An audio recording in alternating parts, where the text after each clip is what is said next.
Good morning and welcome to the Wavy Digital Desk. I'm your host, Sarah Good. Today we're going to be speaking about cell phone free education. In July, you've probably heard Governor Youngkin issued an executive order establishing cell phone free education in K through 12 public schools in Virginia. Now we have the draft guidelines from the Virginia Department of Education. We're going to talk with the Virginia Education Association about cell phone free education, about what educators are thinking, and about how people are feeling ahead of the final policy. Carol, thanks so much for joining. We have President Carol Bauer here with us today to talk about what these cell phone free guidelines, how people are feeling about them, I guess, on the educator and administrative side. Carol, I guess, first thoughts when this executive order was established in July. Well, first thoughts is we recognize as educators that cell phones are a problem and something needs to be done. And so the fact that the governor was really thinking about the need to make a difference in the classrooms is a good thing. But we really need to make sure that we have a perspective and a policy that doesn't make the teachers and the educators the phone police. And so that's what we were looking at. We were looking at how are we really going to implement this idea of a cell phone free education. Right, absolutely. Because I'm sure, maybe in years past, it's the teacher's responsibility in that classroom to make sure her students were paying attention. Well, absolutely, it was and it is. And even now, we have many school divisions that already had cell phone free policies, but how that gets implemented and the actual outcome of trying to police students makes it difficult. And you spend a lot of time trying to police the students. And I've heard, after COVID, there's been issues of attention span, there's been issues of behavior, across the board that are a bit different than before the pandemic. Has that gone into maybe cell phone behavior at all? Have you all seen the change? Yeah, I'm glad you brought that up. That's actually true. We've seen a lot of students with anxiety, and they look to their cell phones for comfort. And they look at to connect with their peers, but they look to connect with their parents. They look to connect with other people, and it's a constant connection that they're looking for. And so we've seen quite a bit of that since COVID. And so having the students actually put away their cell phones is more of a problem than it was pre-COVID. And relying on the teachers, especially in some of these classrooms where I imagine there is a large amount of students, compared to the one teacher trying to, pull everyone's attention, in toward the lesson. How distracting, can you speak to how distracting that is, to have to police during the whole class, during the whole day perhaps? Well, it absolutely is distracting, and it's distracting for other students as well. I mean, some students saying, I'm only listening to music, but there's no way to really monitor if that's what they're doing. Some students have legitimate needs, medical needs, but again, trying to monitor what's actually happening is difficult, especially in a classroom of 25 to 30 students. And I think one of the things I'll say, from the draft guideline is they're calling it bell to bell. So, beginning of the school day till end of the school day, they want to monitor that cell phone use, and it does vary between lower, middle, and high school. During that time, though, they do say, some people, I think middle school and high schoolers can have their cell phones in their bag, and they're expecting them to be turned off, and they're expecting them to be put away. But without a system in place, is that you're saying that schools already have some of these cell phone free policies. So is that still putting the impetus in the pressure really on the teacher to say, hey, don't turn your phone on? Right, as teachers, and then when you talk about lunchtime, if you want lunch monitors to do that, and if you're looking in the hallways, and if you're looking at different situations, so it's in the classrooms as well as you're trying to do instruction, but also if you're trying to say during the entire day, there's a number of other people that are involved with that as well. Right, absolutely. And one of the other things it does talk about is, emergency situations. And unfortunately, here in Virginia, we've had emergency situations across the country. I don't want to just say, just here in Virginia. How do teachers feel in regards to having external communication, having the ability maybe, to have phones in the classroom for the teacher not to be the only one connected really to the outside world? So you bring up a good point, and think that's what we were talking about, kind of having a nuanced policy that allows for that emergency communication. One of the guidelines for the emergency communications is to actually review the plan each year. And certainly, if there is a more stringent cell phone policy, what is that plan and how does it impact our staff? How does it impact our students and really our community? Because our parents, we really want them to understand the importance of a cell phone free during the school day, but also have the ability to get a hold of their students in an emergency. Absolutely. And, you've done work, obviously, meeting with people across the state. I've seen you, especially on Facebook, go to talks, whether it's at the Capitol or whether it's at, more of these government meetings. Have you spoken, to different people at those situations that have differing opinions? I mean, are some teachers on board for this and some teachers might see the downfalls of this? I mean, what are you hearing across the board? So teachers absolutely are on board with not having cell phones interfere with instruction. There's not a teacher that you'll talk to that say, "Oh yeah, let's all have cell phones and distract our students." But the problem comes in is how it is enforced.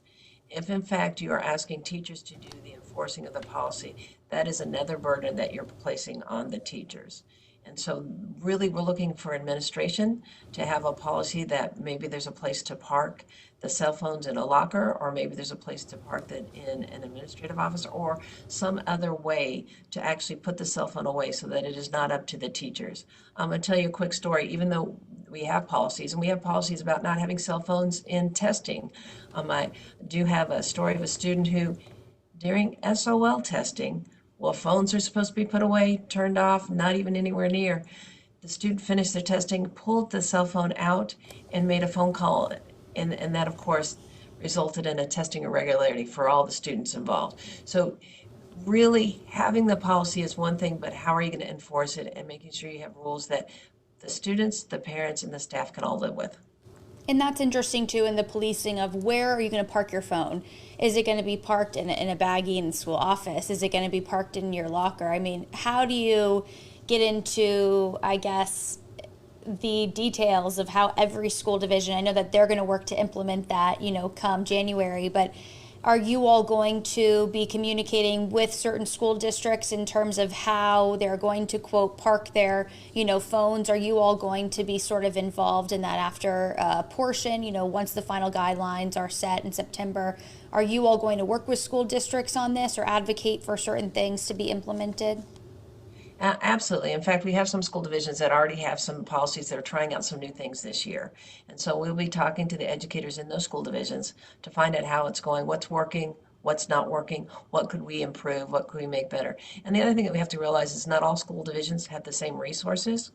And so we have to make sure this policy works for all school divisions, for all students in all communities. Absolutely. And I guess what would you say, to parents or to, guardians or people after school that are trying to communicate with kids? I know that while we expect the day to have routine and we expect pickup and drop off to be routine, there are things that come up, especially as kids get into sports and after school activities. Schools are saying there's going to be communication systems that will possibly allow non-emergent, communications, but does that get complicated, especially at schools where, say, especially I'm thinking high schoolers are in charge of picking up, other students, are in charge of maybe after school activities?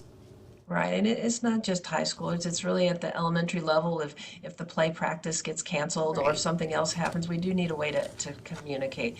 And so some school divisions have different apps that they use. They also have the ability to have parents sign on to what their learning management systems, such as Canvas, where you can make announcements that the entire community can hear. So there are some things that are already in place, but we need to make sure people are availing themselves of that instead of the social media and reaching for the phone to text. Absolutely. And the big part of this is citing health concerns, is citing safety concerns for kids and understanding how to be safe online.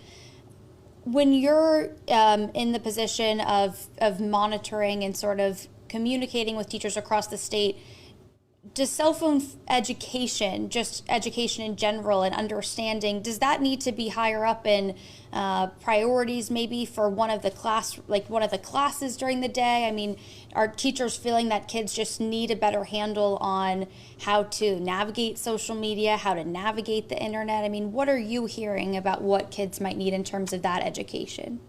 Well, digital citizenship is what we usually call it, and really it starts at a very young grade level because that's everything of how you interact on the web, how you interact on your online gaming systems, how you interact, all sorts of things. And so social media itself definitely needs some instruction for students to understand the pitfalls and to understand that a lot of these social media places are actually using algorithms to have students stay on longer, and they're using algorithms to try to attract them. And that's some of the things that's a level of sophistication that our students don't always know.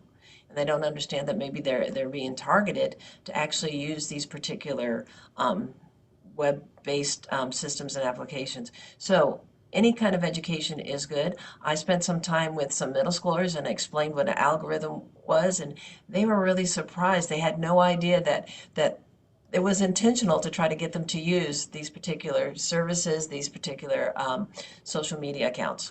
Right, and that it's made for them to continue staying on the app. So it's giving you another video that you want to watch. Exactly, right. And I do want to ask, you brought up schools trying out, testing out certain, policies this year. Are you looking forward to hearing and seeing some of the new ways that people are trying to, mitigate the cell phone use? Is that something that has been in preparation for a long time? So we've seen in school divisions and at school levels and in classroom levels different kinds of policies and different ways of trying to enforce no cell phones. To have a blanket that your entire school division is following is going to make a difference because then you can communicate that to the parents, you can communicate that with the students, and then everyone has that same expectation. And it's not relying on this particular classroom or this particular school. And so we are looking forward to seeing if it does make a difference. We recognize that there are still going to be some instances where a student may need to use a phone. And honestly, we also recognize that they need to know how to use a phone, as you've already talked about, successfully, responsibly. And so some of that needs to be part of that communication as well. Absolutely. And then, in this draft guidelines period, in this period of, asking people to submit feedback, is there any specific feedback that the Virginia Education Association is looking to give back or has already given that they're really wanting to focus on? Well, I just want to focus on a particular line. I want to read it to make sure I read it correctly. But it is in the draft guidance that school leaders must put in practices and procedures that allow teachers to focus on classroom instruction and not manage cell phone usage class to class. So we absolutely completely agree with that. And so we will be looking at what that looks like in the different schools. Absolutely. And I know that this leads on to more work while this is the draft guidance.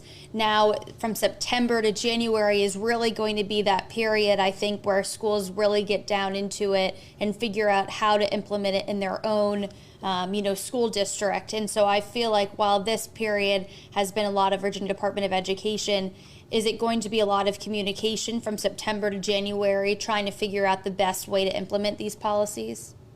I think you're going to see a lot of communication, but we're also going to see a lot of schools trying to start the year off cell phone free. And honestly, it makes a difference how you start your school year. So trying to start the school year cell phone free, I think will be helpful. Those school divisions that are still working on their policies will have to figure out how to implement it mid-year. And I bet that is that difficult, in terms of getting kids started on a routine at the beginning of the school year, at the beginning of 2024 versus, halfway through the year.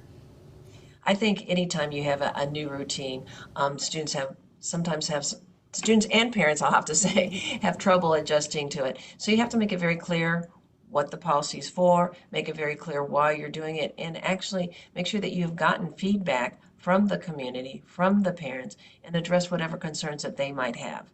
And in recognition that the parents want to be able to contact their kids and to remind them that we have those traditional communication lines, calling the office, calling down, and students can go to the office and make phone calls to their parents. So we still have those things in place. We still have the ability to do that. We just have not used it as much as we have with our cell phones. Absolutely. And the one thing I did also want to ask is, in terms of getting everything set up for the school year, I hate to talk about, the disciplinary side of this, but is it really about enforcing it too in the correct way, making sure that, you crack down if you really want to have a successful policy?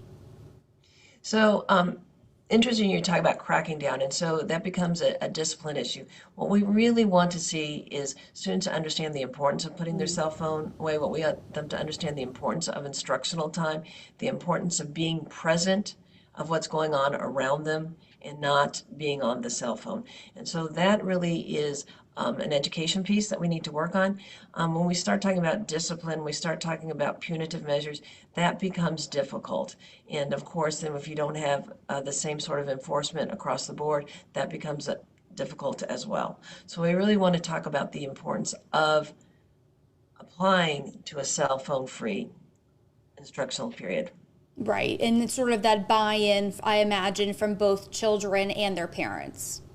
Right. And I will tell you, parents often are the ones who would like to have immediate access to their children, and just to remind them about the traditional methods of getting a hold of their students.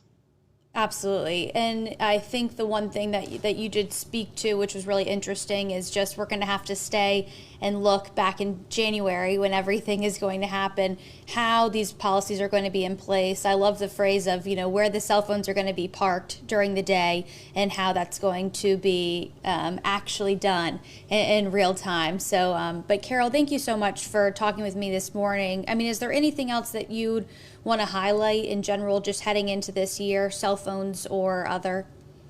Well, I think, thank you, Sarah, for the opportunity. I think just want to highlight the fact that it is a new school year. We really want to consider ourselves a team working together with parents, with the students to really make the year as successful as we absolutely can for everyone involved. And really, as long as we're communicating and making sure that we're meeting the needs of our community, our students, and our educators, I think that we can be an incredibly successful year.